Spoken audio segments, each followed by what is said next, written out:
Hello, and welcome to A Pair of Dice Lost podcasting channel. My name is Brendan. My pronouns are he, him. And today I am joined by... Hey there, guys. My name is Tyler. Pronouns are he, him. I'm going to be playing Riki, the fire-aspected street exorcist. Hi, everybody. My name's Christina. I will be playing Ellion. My pronouns are she, her, and Ellion's pronouns are they, them.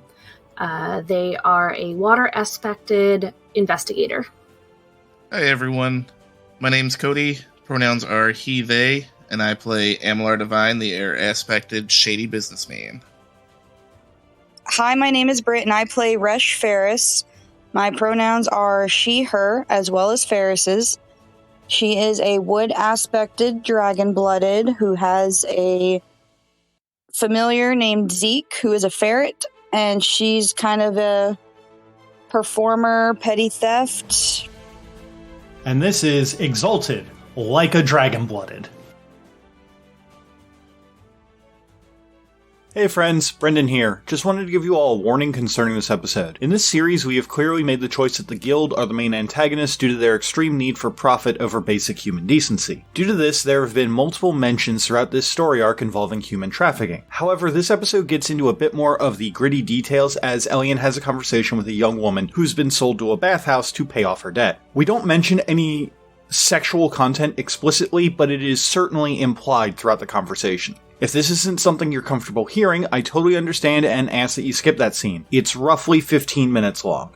You'll hear the musical cues, and Riki's scene comes right after that. The short of the conversation is that the girl was hired at a young age to become a professional singer, but when puberty hit, she could no longer hit the notes that she could before, and to pay back all the effort the Guild wasted on her, they sent her to a Guild-operated bathhouse. This isn't the first time the Guild has pulled something like this, but on the family's turf, it's implied it'll be the last. Also, these last 5 episodes being edited together over the course of 3 sessions, I decided to withhold outtakes so as not to spoil anything. So now I have a 20-minute long outtake file for those 3 sessions. I'll be posting that early next week as a bonus to everyone. With that out of the way, I hope you enjoy the episode as our group of Dragon-Blooded are finally reunited.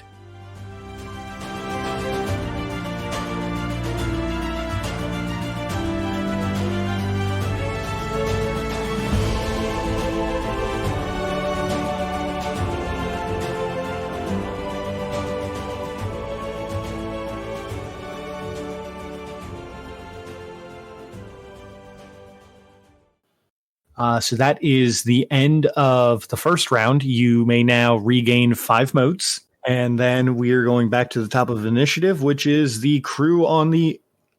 Oh, wait. I just realized something. That crew got attacked, too. Yes, I was just about to bring that up. That 5 does meet their parry.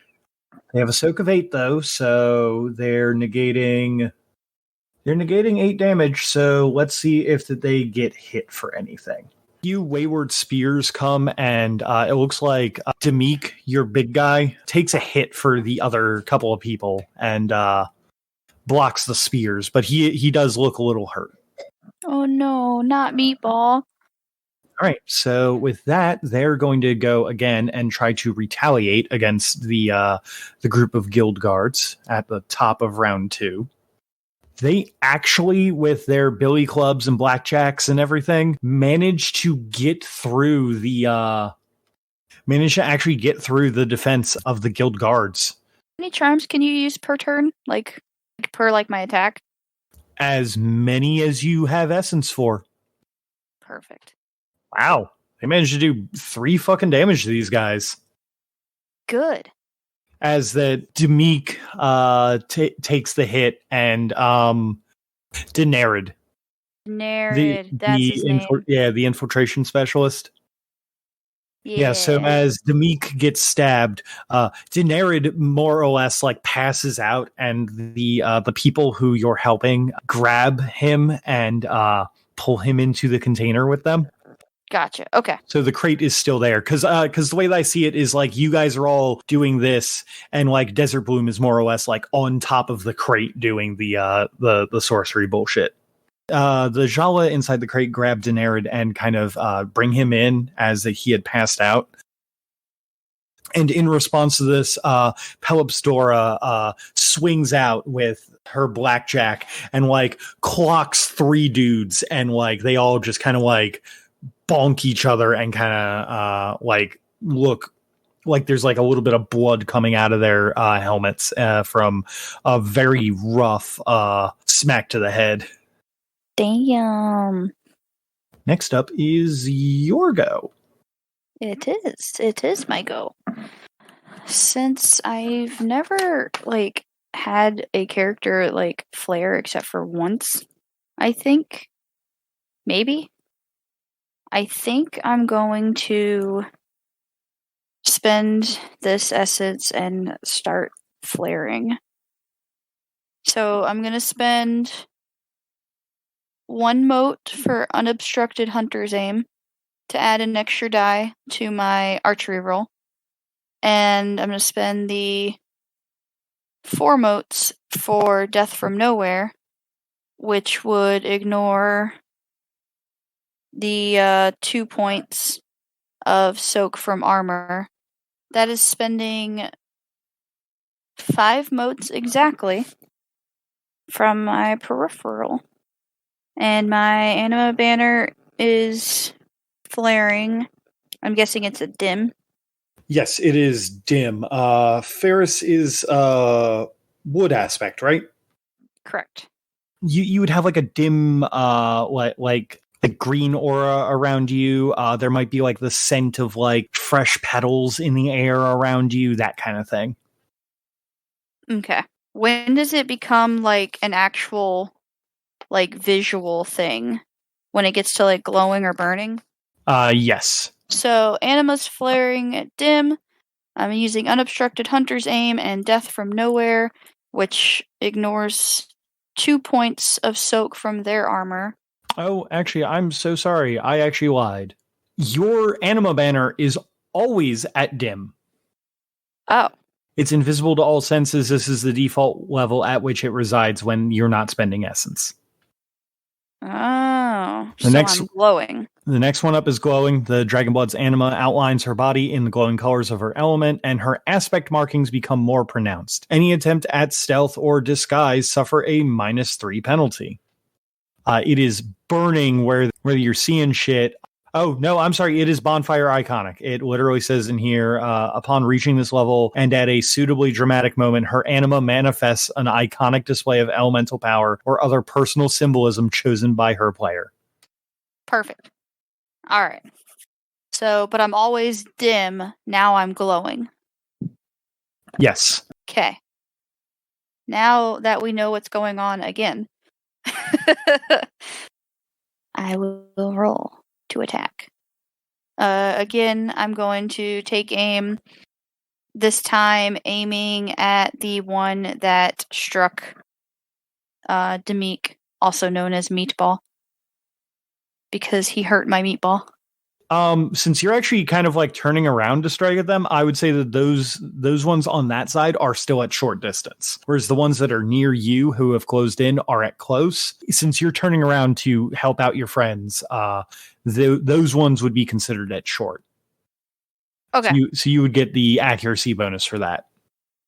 Excellent. And is there anything else that you'd like to do to add in stuff? It'd just be aiming again at the specific person that hit Meatball, with rage in my eyes. Okay, I'll give you 2 dice for that. 12. Well, I know that hits. That's a lot of 9s and 10s. Well, this one's going to the back of his head because obviously he's paying attention to the people he just smacked. Okay, so you got 8 over what because they have to dodge, so you got 8 over what their dodge was. 8 to my damage. So what you're actually going to do is you're going to, since their soak is 8, you're going to just roll your damage straight. Oh wait, no, their soak is 6 because you're using that other thing, right? Correct. Okay, so then you're going to roll 11 damage dice. 4 successes. All right. Okay, I have to roll a thing to see if they rout or not, which is basically to see if they just run away. GTFO. I imagine during all this, Zeke is just hiding in my blouse where he normally is found. Okay, they managed to make their check, so they after loosing an arrow directly into the head of the guy who stabbed Meatball, a couple of the guys kind of like near the front just kind of like and like drop their weapons, and you can see that as they like run through, try to turn around and run through the crowd, there's a few scimitars that come up and come down on these guys as they're trying to run away. Oh no. As the rest of the guild battle group does not flinch. It is now their turn. Oh no. They saw me glowing and they're like, fuck that. It was like, oh no, she's got a bow and arrow, and they're like, you fools, we've all got bows and arrows. Also, there's more of us than there are of her. But I also killed 2 people, and they have only managed to poke one of mine. Okay, they're going to come in on both sides and just try to skewer both groups, like you and our crew goes next, don't they? Or no, they're first. Never mind. Yeah, they're first. Wrong.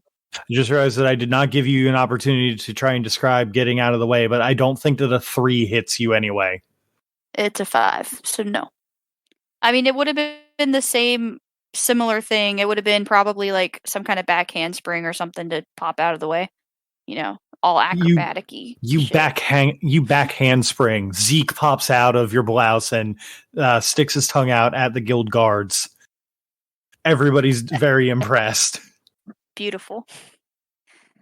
Like I said, Zeke has a personality like Pabu from Legend of Korra, but he can be very serious when need be. Like when he's on missions.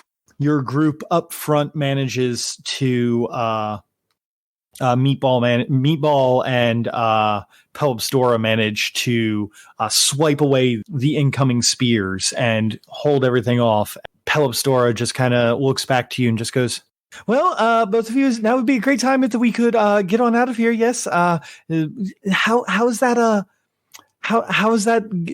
way out of here coming, Captain? I'm going to look over at Desert Bloom on top of the crate and just kind of be like, yeah, getting out of here sooner rather than later would be rather nice.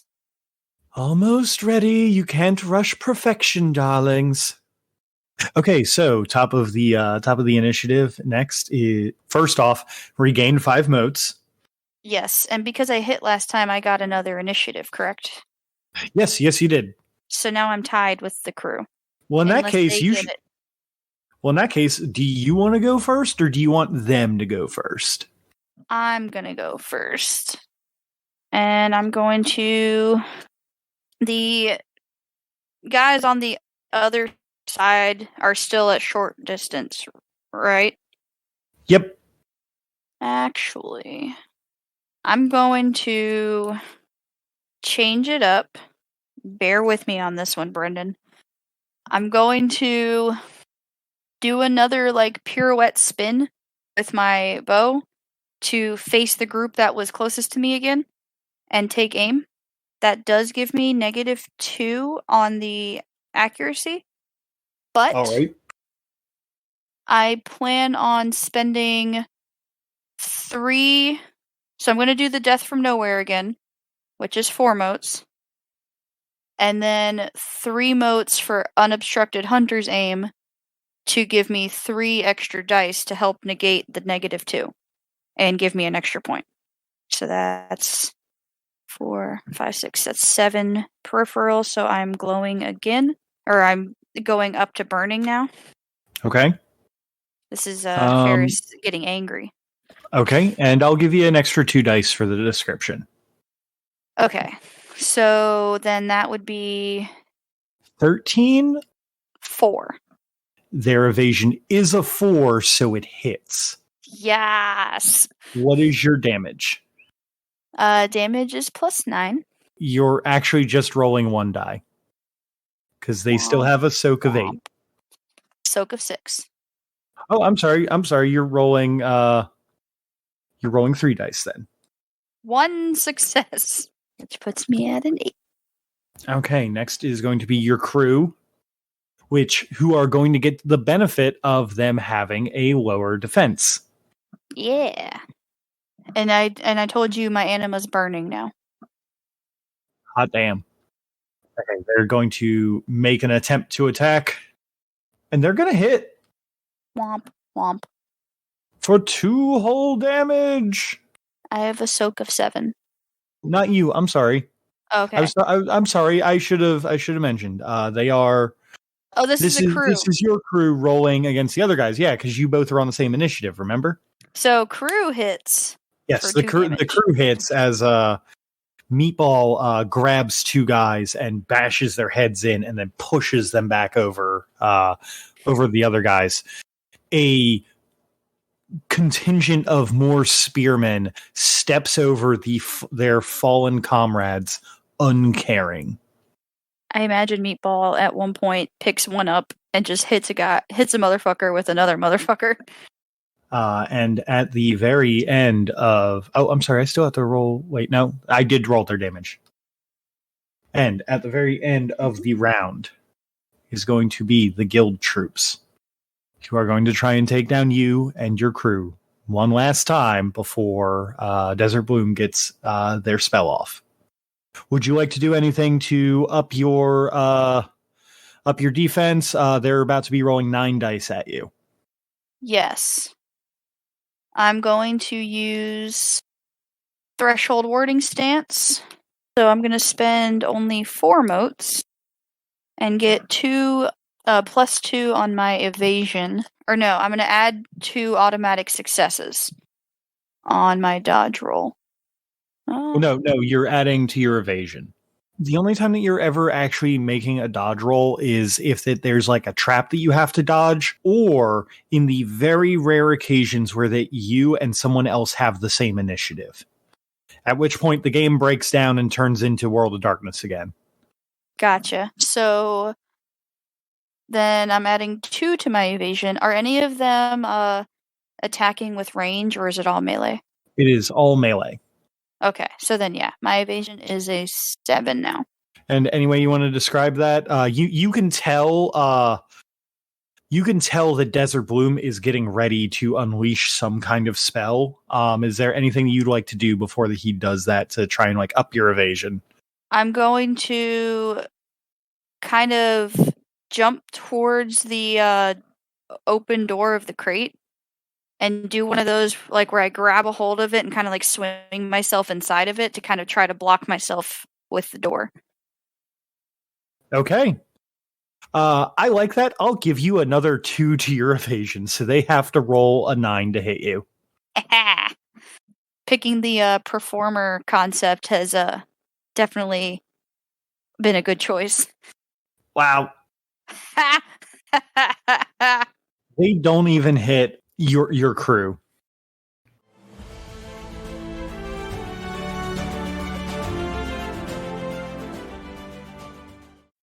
The camera swings towards Devine, who has walked up the stairs to talk with Regara Solon.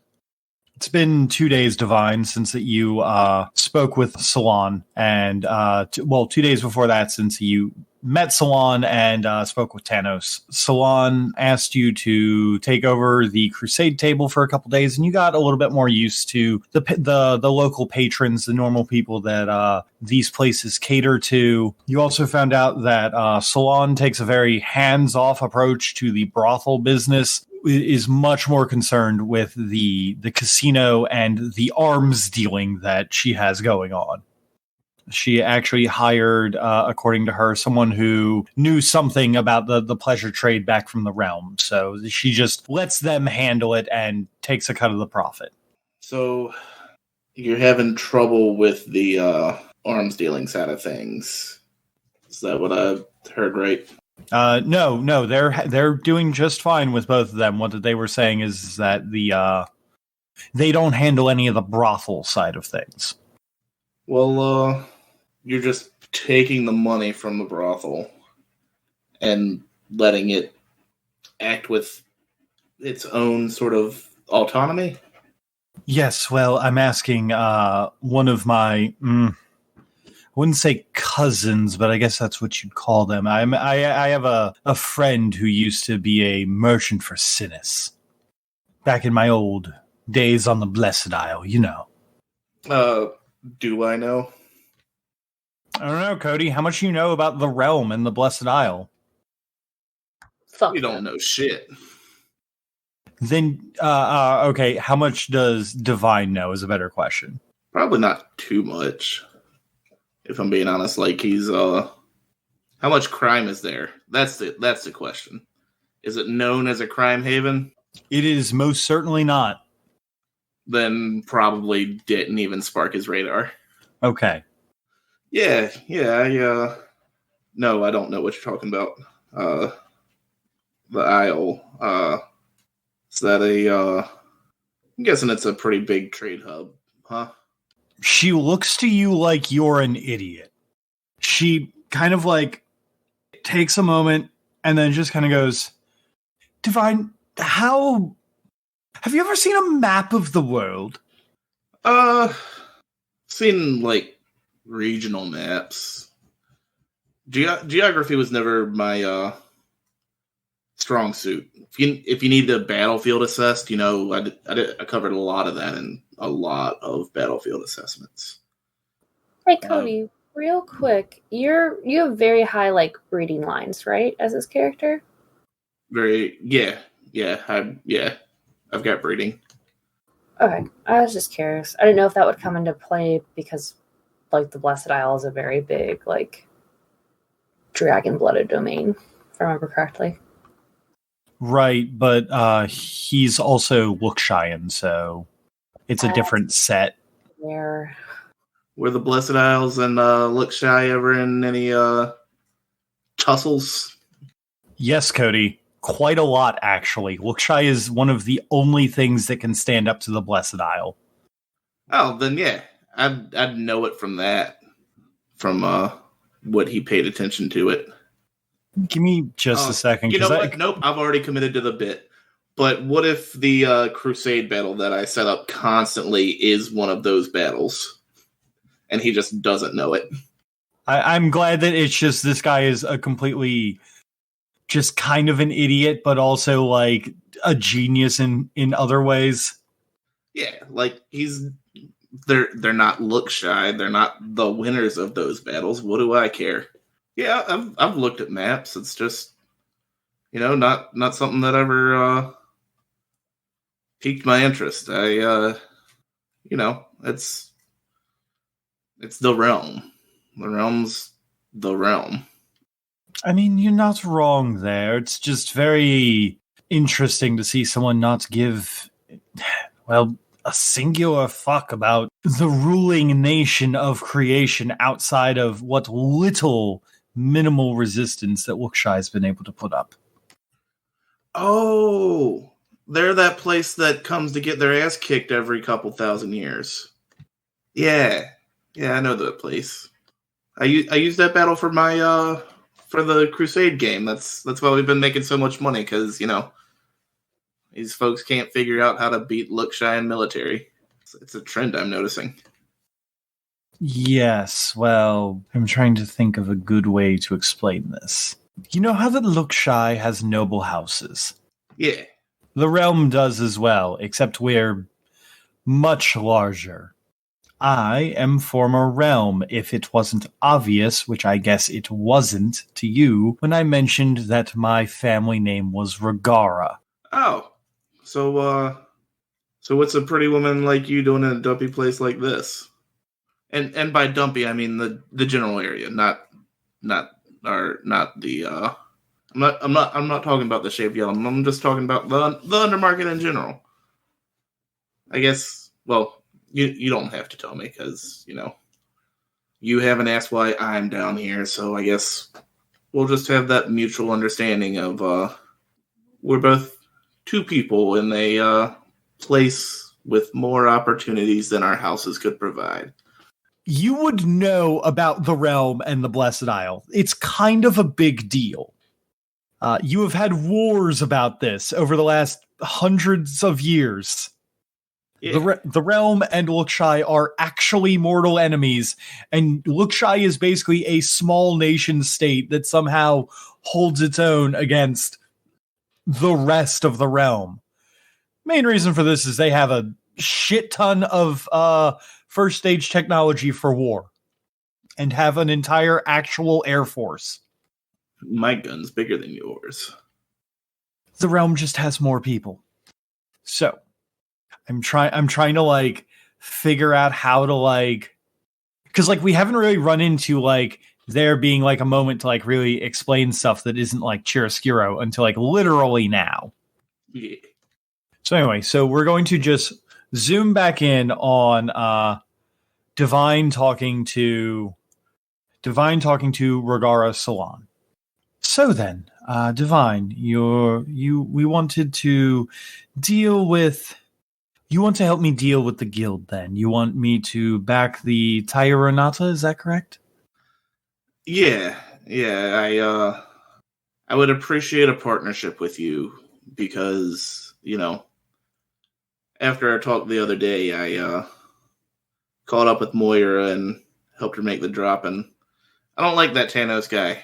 And I especially don't like the way he thinks. He's not a good guy. He's, you don't need to pay him just because you exist here. I'm glad that we're on the same page, then. There's like, when you mention that you don't like Thanos, there's like this burning fire in her eyes. Like, she looks younger. Like when you mention it, like there's suddenly like a light in her eyes that kind of like flicks on, and she's like ready for battle. Well then, if you and the clan will give me back, if we'll all work together and back each other, I'm down to help. If you're down to help me take down Thanos, I'm game for it.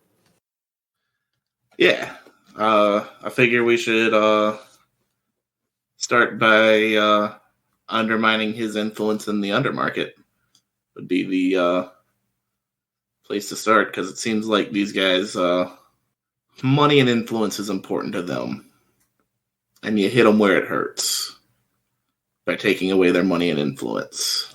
Oh, I quite agree, but first we're going to have to deal with some of the things that Thanos is having me use the underground part of the of my buildings for, and then I'll have to deal with.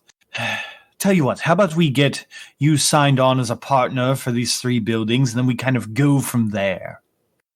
Oh, absolutely. I actually haven't had a chance to check out the other 2 buildings, but yeah, we'll go from there. We'll sign the paperwork and then figure out the rest. Sounds good. I'm not really much for brothels. I have my cousin run it. She used to be a madam for one of the patrician houses over on the Blessed Isle. Don't worry too much about it. It's just one of those weird things that we did as people on the people of the realm. We've long since put that behind us. Money's our only calling now. But anyway, let me go and show you the Ox Dragon Inn. It's my pride and joy. Oh, I'd love to see it. She takes you down the stairs, and you guys basically go out and cross the street to the Ox Dragon Inn. You walk into the Ox Dragon Inn, and it looks like a traditional inn with a guest book to sign in and a few people just kind of manning the front desk with keys at hand. It looks nice, if a little rustic and worn down. Definitely does not fit in with the undermarket. But as soon as they see Salon come in, they look around and then pull a string, and a bunch of the rustic, overdone furnishings basically like flip around and like show a bunch of like weapons, including hard to find things like fire wands and like way too much fire dust to be legal, and like weapons that are made out of like, they're not artifacts, but they're close. Like they're made out of like things like gossamer and steel, and even like 1 or 2 weapons that's actually made out of chiaroscuring glass. Oh, This is you were not kidding about what a nice setup this place is. I'm assuming this is the workhorse of the operation. It depends on who's in town. Sometimes whenever we have look-shy or realm nobility coming through that just have money to blow, the Shaved Yedem does it. The brothel always does a decent amount, but yes, if there's a war to be fought, this is the place to get weapons that aren't storied. And we're going to be fighting a war soon, aren't we? Oh yes, if you're planning on taking on the guild like that, first we'll have to take down some of their holdings in the undermarket. Don't worry, we'll figure that out soon enough. And then maybe start going above ground. But, yes, well, we'll have to get that done. Now, we should probably head back towards... We should probably get all the paperwork figured out. Well, actually, you know what? I think I have some of the paperwork over here. It's easier to hide the actual real things where the people aren't going to suspect and look for them. And Salon kind of leads you over to a place where you guys can start getting paperwork done. Is there anything that you need to get done while that you're here, Cody, that concerns paperwork? I guess just making sure I don't get screwed. Okay. In that case, I would say that would be an intelligence and bureaucracy roll. Word. Well, it's not a botch. All right. So with one success, you look over the contract, and it looks pretty sound. It looks like a rough draft, and you'll have to get your people to sign, and basically there's some things that'll have to be done to make sure that the legalese of this is binding and all that good stuff for you to help own property. Salon, do you mind if take a copy of this to have my people look over? My pretty sure my uncle would like to take a look at it just before I sign on the whole family. You know, I'm more than happy to sign on myself to help out, but should probably run this by everybody before enlisting the family.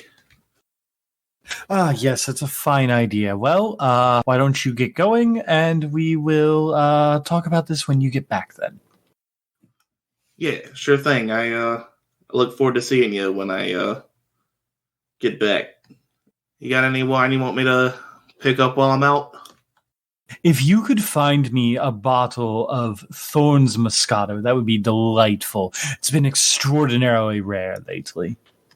Ooh, I got an idea. Sure thing. I'll keep an eye out, and I'll either come back with it, or I'll come back with the next best thing.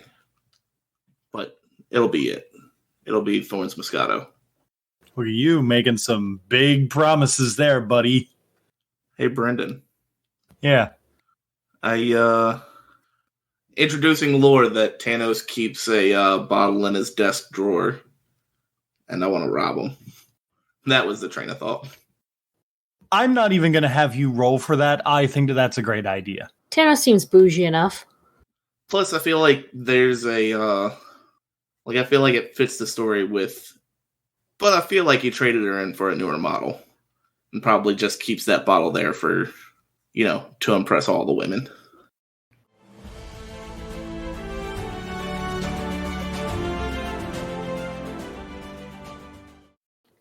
Do more baths? Like Baths. bathing? Yes. Okay, I just want to make sure I heard you right. Hold on. I'm debating on doing another thing real quick. I need to double check something. I was debating on using all-encompassing earth sense just to kind of feel what's around me, but I don't know if I want to blow those essences just yet. Yeah, I think I'm just going to keep it as is for now. So Ellion's going to take their hand off the door, look down the hallways. Is it just set up where it's just one long hallway? Are there any twists and turns? How many doors? So it is essentially one long hallway that goes for about 5 doors on either side, and then it does a 90-degree turn, and basically the hallway wraps around the second floor. And it kind of repeats. Kind of like a hotel in a weird way. Yes. So they're going to look around real quick. There's nobody else in the hallway, right? Or any doors open? No, there are currently no doors open. There's a few doors that have bits of clothing on the handles, but there are no doors that are open right now. Got it. Okay. Then they're going to very slowly, very carefully see if the door will open. It is locked, but you were handed a key. Okay. Then I missed that part. My bad. I might have not mentioned it. I might have said that they handed you a note. I meant to say they handed you a note and a key. Okay. I remember the note. I might have missed the key. It's not relevant. We know now. Take the key, open the door, slowly. Just do everything kind of slowly, trying to feel this place out and just look in. When you open up the door to look in, the person who is inside notices the door handle turning. They immediately are front and center, and they are looking to you. The person who is in front of you is fairly young. They are probably Mai's age. They are just past that point where that it's a little. They are just at that point where it's a little weird. Got it. And they are in what I can best describe as a bathrobe. There is steam rising from the other side of the room as as water is being pumped in and is actually looks like that it's being heated by some mechanism. About how big is the room? The room is about the size of like a small living room. There's essentially, it looks like there's a bathing area that has a rather large tub, and then there is like a room there's like an area with a bed. Maybe like a 10 by 20 or something like that. Yeah, pretty much. Ellion's going to close the door behind them. Is there a lock from the inside? Yes, there is. Cool. They're going to click that behind him. Like it's one of those like slowly close, clicking it with the knob behind the back, so it's a little bit more subtle. And then they're going to look at this person. They were told that his name Rosebloom, right? Yes. Rosebloom is a female and is again in Mai's age range, which is about 15, 16. Got it. So Ellion's going to look at them. They're not super loud. So I was told your name is Rosebloom? Yes. Would you prefer I call you Mai? They give you a little look. You shouldn't be calling me something that's not my name. You also shouldn't be using someone else's name. So anyway, hi, I'm Rosebloom. Can I get you a bath? And they like walk up to Ellion and start like pushing them towards the hot bath, and almost with way too skilled hands trying to disrobe Ellion. They're gonna like turn and put a hand on their shoulder, like kind of like not push them away, but like it's this firm hand, and then getting really close to be like, it's okay. I'm just here to talk. You don't have to do anything. Okay, but could you tell the madam that we did the bath thing? I've only got to do 2 more, and then I have enough for the house. That's fine. Do you have anything like that could make a little bit of noise so we can have a conversation without being listened on? Yes, I do. And Rosebloom goes over to the water thing and begins to opens up another like lever on the wall, which begins to billow in bubbles, but the billows are way too loud to make it like a calming experience. Got it. It's just gonna it's that like mild shaking of the head of like, oh geez. And they're gonna sit on the ground and just very gently like pat the ground next to them and just kind of like motion for Rosebloom to sit. All right. So what do you want to know? Well, since I'm hoping we can't be overheard, what's your real name? Is it Mai? If you're who I'm looking for, your brother sent me. If you're not, then maybe you can help me find who I'm looking for. And since you only need 2 more baths to get the money you need to help your brother, it makes me think that you might be who I'm looking for. Unfortunately, you got the wrong girl. I'm Kana. Kana. So you're almost done here then. Yeah, almost done. Is it for sure almost done, or are they just telling you you're almost done? For sure, almost done. I entered into a contract with this. Made sure to get a proper guild notary to go over it and everything. Okay. I know it looks a little weird, but this is actually totally all above board. That's fine. I just want to make sure you're taken care of. They look at you when they say this, and there's like a darting of their eyes is the best way that I can put it. Good, because I've been looking for bullshit this whole time. Where do their eyes dart to? Their eyes kind of dart towards a drawer near the bed. Ellion's gonna keep talking to them and just kind of like hold a hand up and just slowly get up and walk like they're looking around the establishment, well, the room, I guess, and make their way over to the drawer and just kind of do that thing where you just kind of like lean on the drawer, like slightly sit on it, and just very gently, without even making a tapping sound, just kind of like tap the drawer and give Rosebloom a meaningful look. Rosebloom gives you a nod at this. The entire time the conversation is going on, Rosebloom is just like, yeah, if you're looking for Mai is actually down on the first floor. That's where they keep all the new ones. So then the madam can hear them. So the madam can hear them? Well, in case they try to run. Oh, okay. And would those be... So you said they're the new people then. Are they in contracts as well? They're supposed to be. Who knows sometimes. Ellion's going to gesture as if they're going to open the drawer and kind of like give a look of, is this okay? Like a nod or shake their head. There's a nod that comes from Rosebloom. Okay, so Ellion's just going to keep this conversation going and open the drawer that they gesture to and just glance down into it. Do you have anything in bureaucracy? Yes, I have 1 dot. All right. I would like you to make me a whole perception and bureaucracy roll. Is this a visual perception thing? Yes, it is. Cool, I get 2 extra dice. I will give you another 2 extra dice because you've been super sneaky about this and are making this kind of awkward interaction actually a little bit more cool. Okay, so bureaucracy, perception, my enhanced sense, and then you said 2 extra dice? Yeah. 7 successes. Holy shit. Okay. I have bureaucracy 1, perception 4, +2 for my eyes, +2 for the stunt.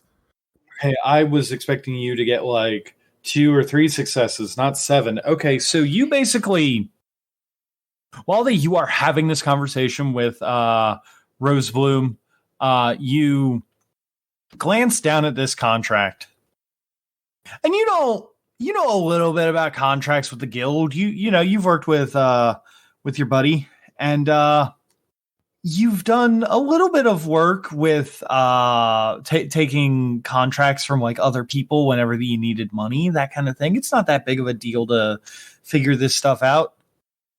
This looks like the most suspicious fucking contract that you have ever seen. There is no way that if this was brought towards any kind of legal authority that they would find in favor of the guild. This looks like someone told them, hey, you sign this contract and you basically, I own you for a year and a day is basically the equivalent of this. Definitely just like, she's probably not getting out of this like she said that she was. There is a very high likelihood that if she were to get out of it, it's in a body bag. Got it. So, big summation, fuck this place. Big summation, fuck the guild, yeah. Got it. Okay. In going over the contract, you see that it is signed by a couple different guild people, including Danny Xora. What are the other names, Brendan? Don't make me come up with other names on. Tanos is one of them. I was hoping that would be on there. We'll just leave the other names for you to fill in later. Okay, Tanos and Danny Xora are definitely on there, though. Is it signed Kana for her signature on it? Yes. Okay, I'm just double checking. Like, I assume she's not lying to me at this point, but I'm still like, Christina's suspicious. And in looking over it, also, it appears that the terms of the contract have stated that this person has been working here potentially for a whole year, if not more, already. Gotcha. And it doesn't give a time frame of release? Correct. You can probably guess that this person might not know how to read. Does the signature just look like they might not know how to write either?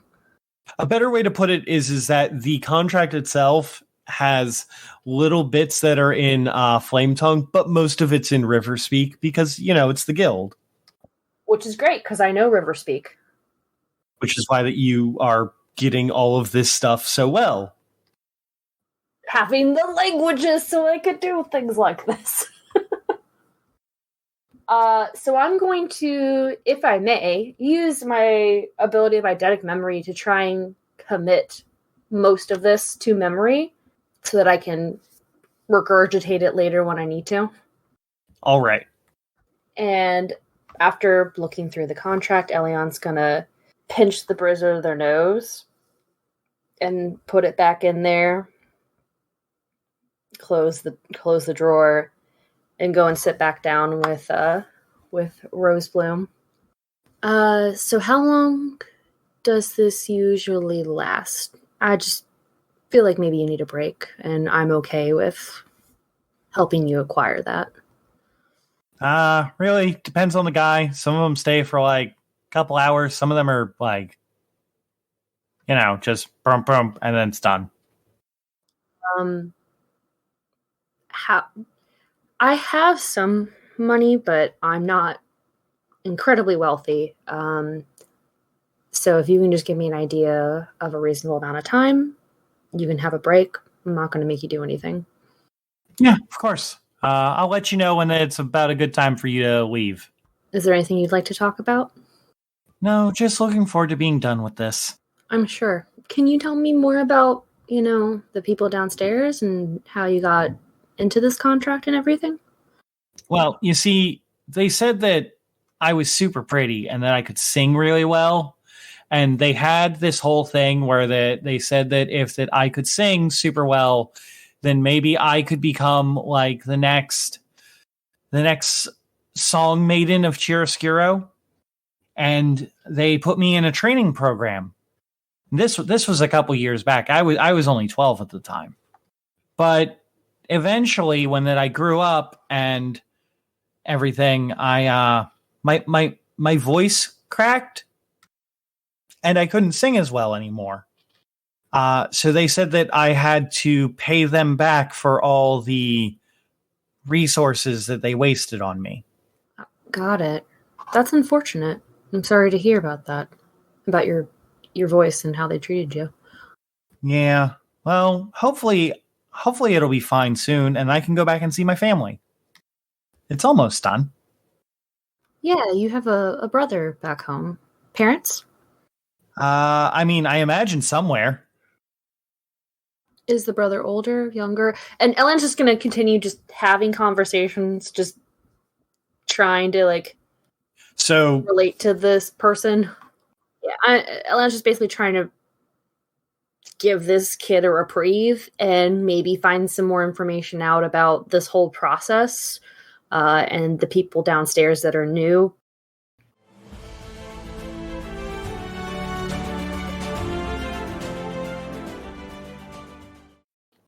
Was that his turn?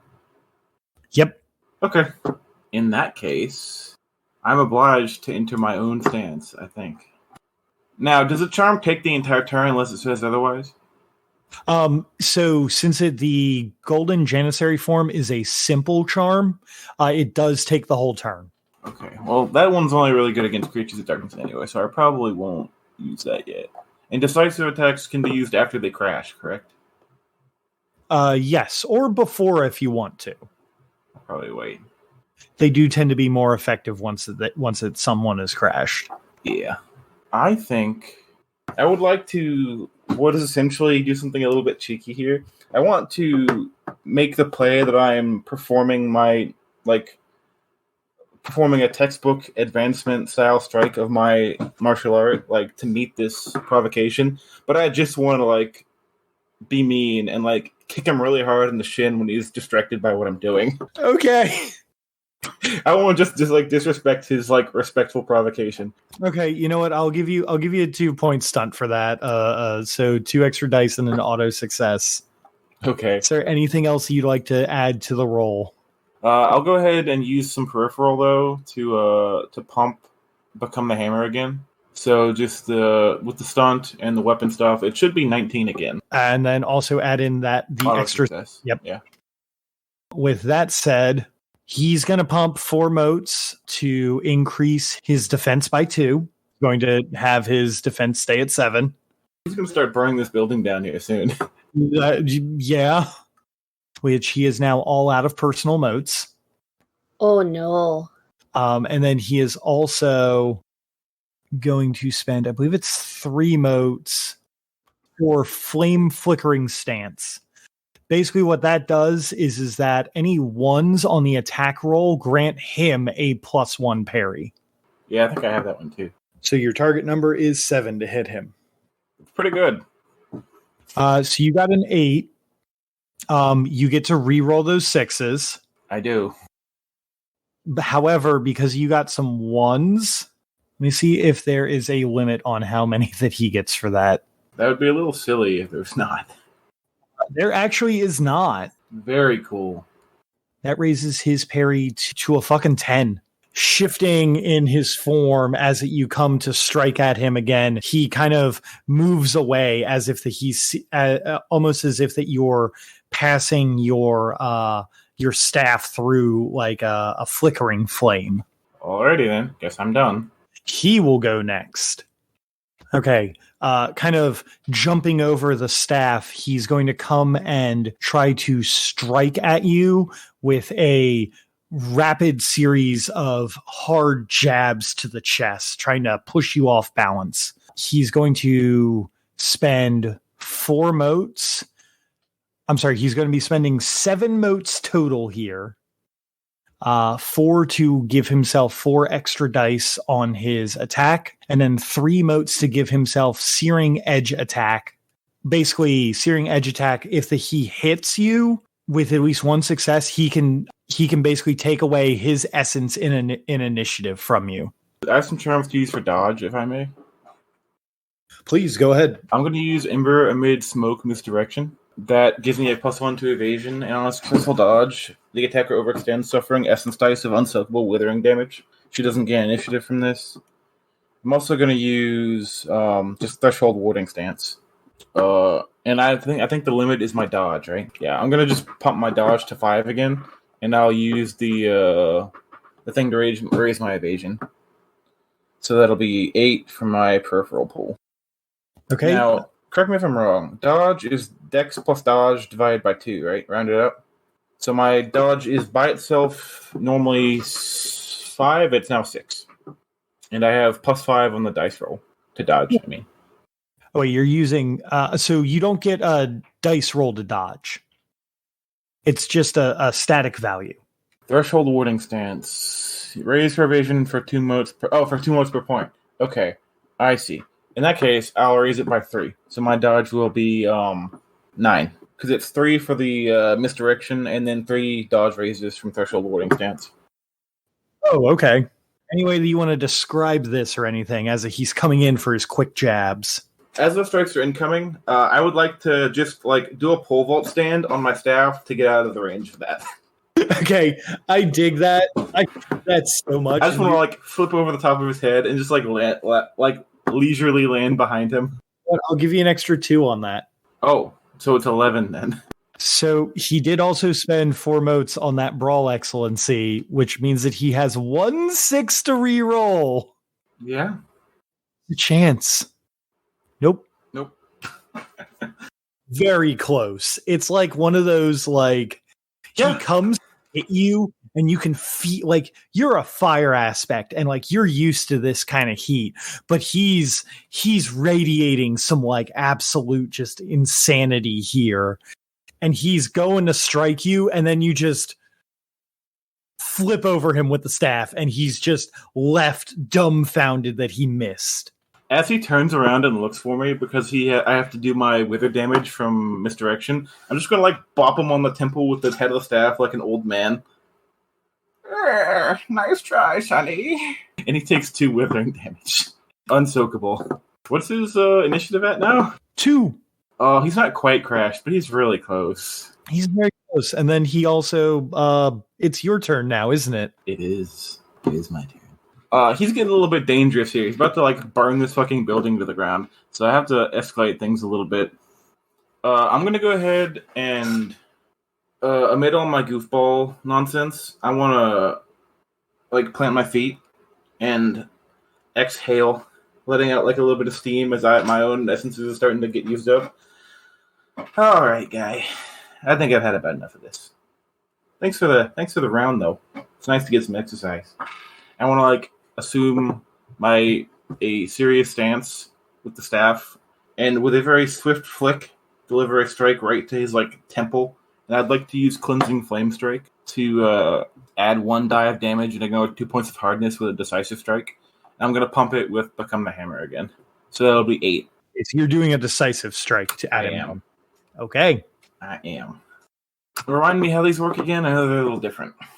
You're going to just roll your dex and martial arts plus any charm dice plus any stunt dice. You basically you don't add the accuracy. Do I get any stunt dice? I'll give you 2 stunt dice for that.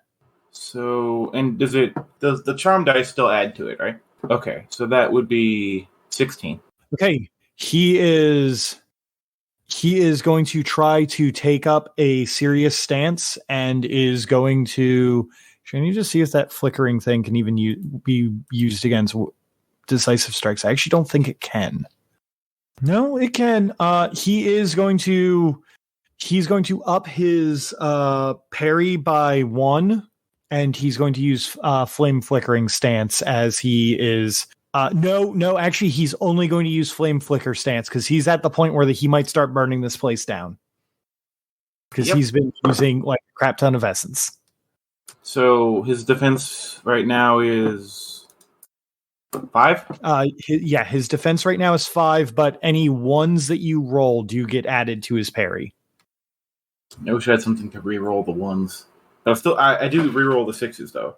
That actually like made it worse for me in the long run last time. So here you go. Oh, buddy. Christ, bud. And no 6s to re-roll. Okay, so his parry goes up to 6, but that is inconsequential against your 12. That thing reduced his hardness to -2, and it adds +1 damage. It reduced his hardness to 5, which means you beat his hardness. Roll your initiative plus the 1 damage, so I think that's 13. Yes. And that's your damage dice. 8. Holy shit. Okay, so my question for you is, are you going to knock this guy out, or are you going for like a killing blow against him? I'm not going to kill him. But I probably am going to like... He's probably going to like look a little different after he heals up, though. Like, I certainly want to like make it so he cannot fight me anymore. I guess I would like to... You know what? I would like to swing the staff in a way that it arcs and goes underneath and catches him right on the jaw and knocks his jaw out. Like, he still has a jaw, but it's like dislocated. And he's just like, he just crumples on the floor, you know, on the edge of consciousness. You know, the whole deal.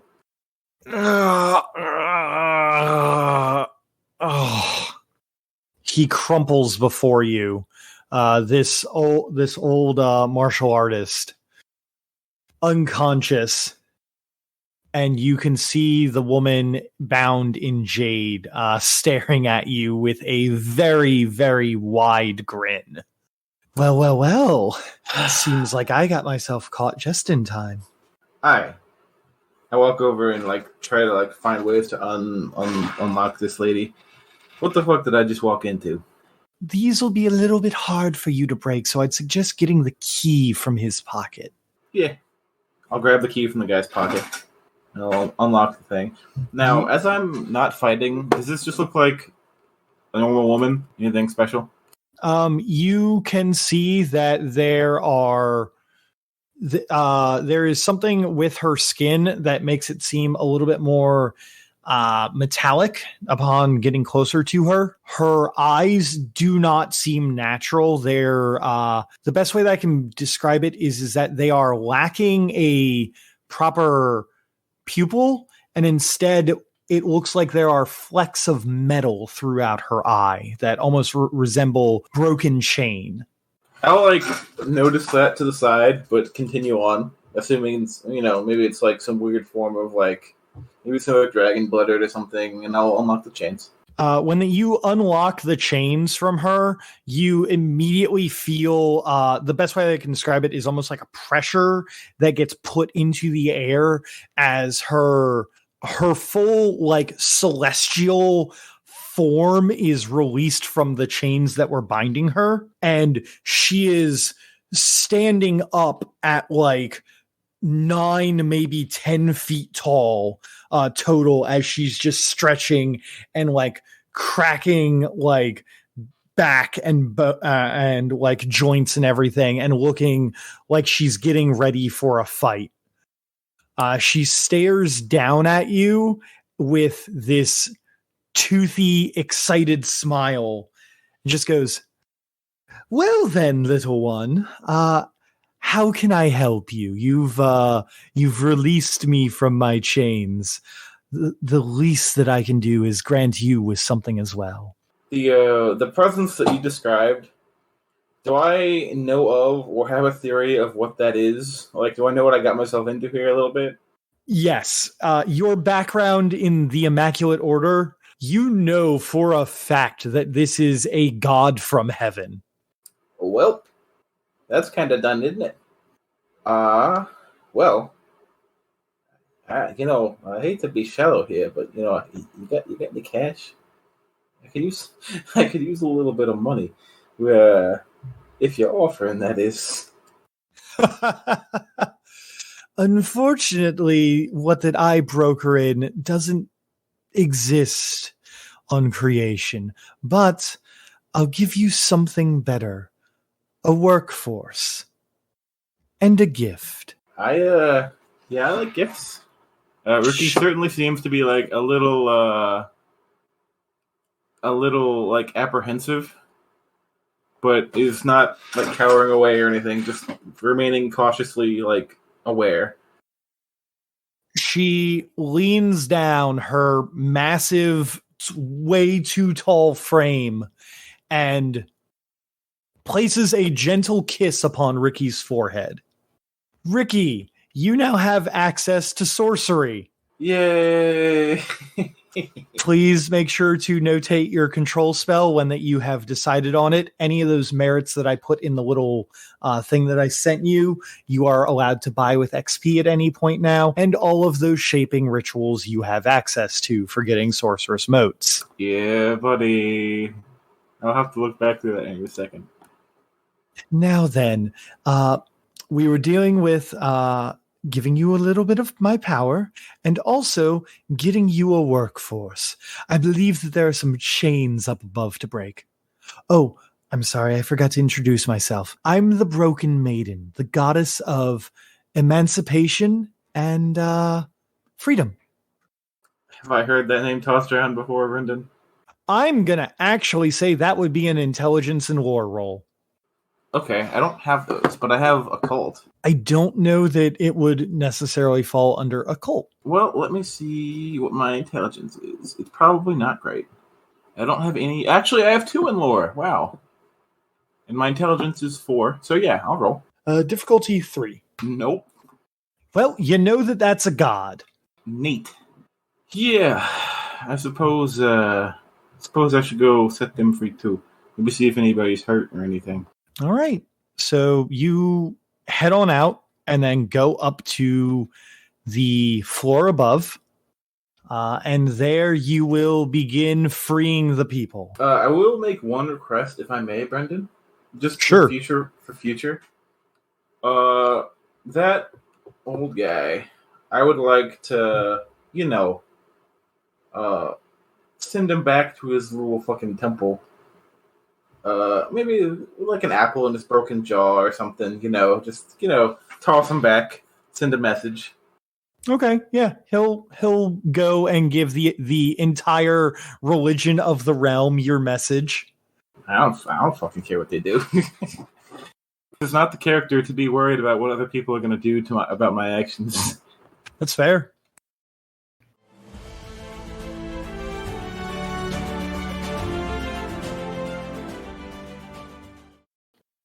With you walking out of the Ox Dragon Inn, we're going to swing over to Ellion, who has finished talking to Rosebloom. What are you going to do? I will let you know that the moment that you step outside of the outside of the brothel, a thing is going to happen, and then we're going to cut there. I mean, after milking the information I need, hopefully, from this clearly taken advantage of child. Yes, she's 15, 16 now, but she was a child at the time of taking advantage of. Thank you for your time. I hope you got a little bit of a reprieve. I might be back again at some point, if that's okay with you. Just to sit and talk. Maybe. None of this. This doesn't really interest me. All right. Yeah. Sounds good.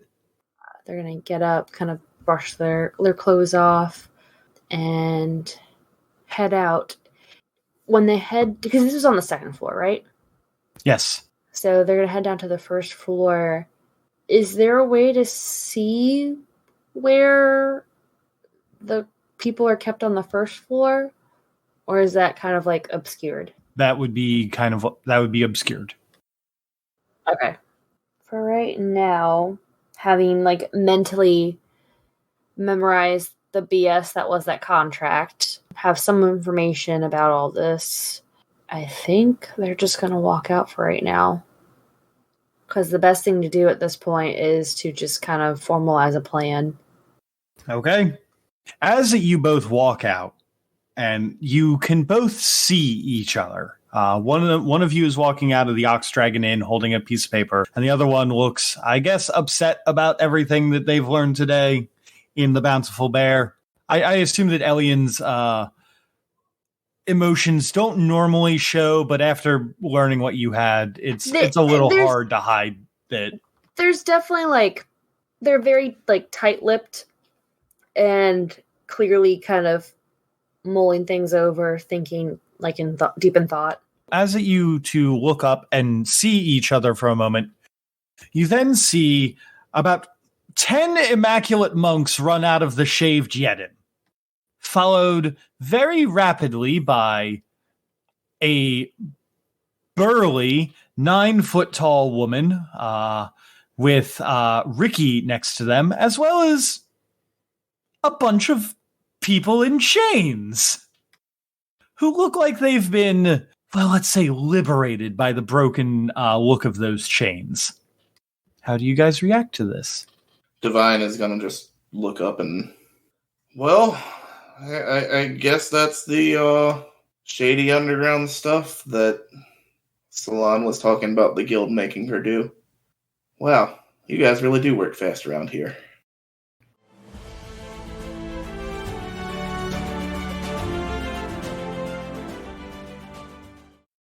At that moment, there is a sudden bright light from up above, which is very weird for 2 reasons. First, it's dark out up above, and secondly, you're all underground.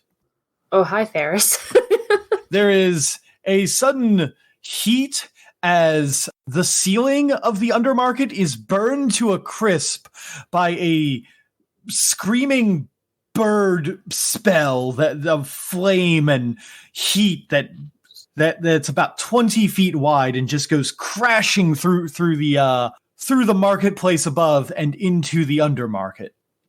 A 20-foot long, 10-foot tall, and 10-foot wide metal crate comes crashing down with a very ostentatious Desert Bloom on top, who taps his metal heels and as the sorceress motes finish whirling around him, just looks around to everyone and goes, "Ta-da!"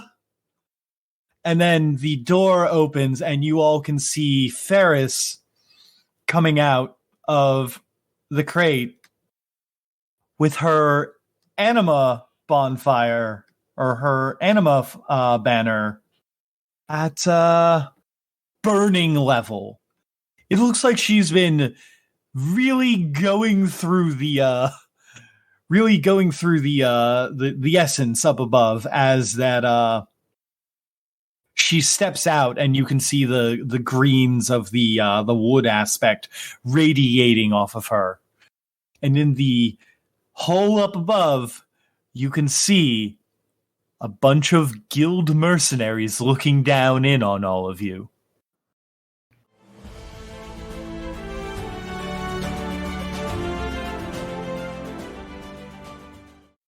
The crew kind of looks Meatball, Pelpstora, and Doki, I believe. And Doki. Oh, Daenerys already in the thing. Yeah, Doki. Yeah, Daenerys already passed out. And Doki all look back to you and Desert Bloom, and they kind of take your hint and like Demik, he punches a guy so hard that the dude kind of stumbles back and causes the rest of the guild people to kind of stop for a moment, and he like grabs the other two under his big bulky arms and like dives into the container because he has an idea of what Desert Bloom's gonna do, and he just kind of goes, "Fairus, close the door."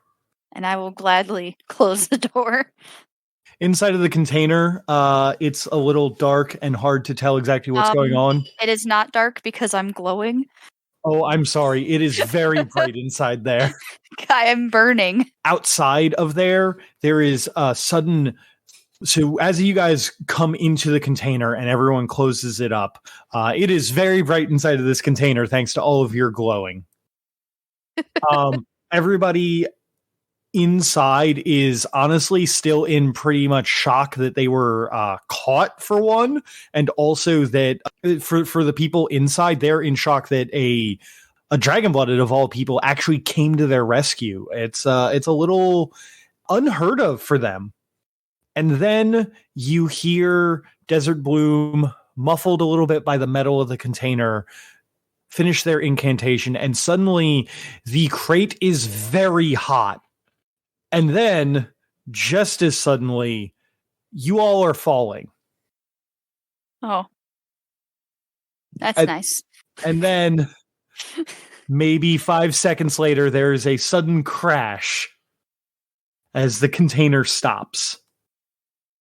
The crash seems cushioned, but it definitely has left the other people who are not as battle-hardened shaken. I'm gonna make sure I go tend to the ones that seem more shaken up first, make sure they're okay, checking in on them, and then like ask everyone else if they're okay, including my crew. Your crew, battle-hardened as they are, seem fairly fine. The Jala, however, are a little concerned about the sudden movement, about everything that's going on. They don't seem to understand where that they are. And it's a little hard to explain with the with the doors closed and everything. And the only thing that you hear from the outside as the sound of metal on metal, as what you know as Desert Bloom's heels click on top of the container. A very muffled ta-da! You look outside. I will open the doors. I'm not even going to slowly open them. I will open them. Opening them up, you see a building that has the symbol of your family, the noble ox dragon. Hey.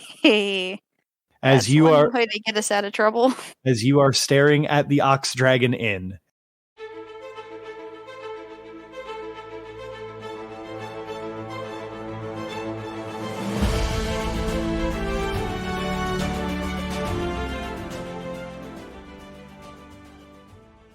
Thank you all for taking the time to enjoy our show. If you liked what you heard, why not give us a follow on Twitter for more updates as to when we'll be releasing episodes. You can also give us a like or review on your podcast app of choice. Just a few quick button clicks and you can help us defeat the dreaded algorithm boss.